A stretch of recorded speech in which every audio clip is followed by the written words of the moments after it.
So in this video, I'll be teaching you on how to deposit money in stake from PayPal. So basically, you cannot deposit money directly from PayPal because stake is an online casino which is supported by the cryptocurrency. So basically, you need to buy any cryptocurrency first on any exchanger, just like on Coinbase or Trust Wallet, or based on your preference.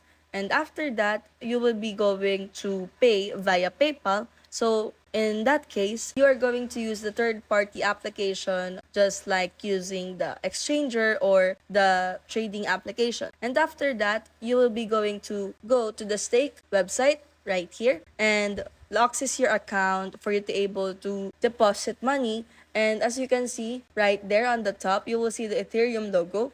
But based on your preference, you could just search or select any cryptocurrencies that you wanted to deposit in.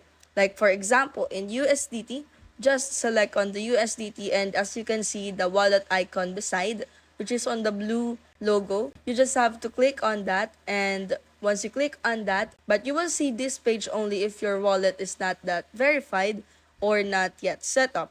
So if your wallet is already set up, then you should see the withdraw and deposit button. So you just have to click on the deposit button. So copy the wallet address from that one and paste it to the exchanger so that you could deposit money onto stake. If you find this video helpful, don't forget to smash that like button and subscribe so you never miss a new video.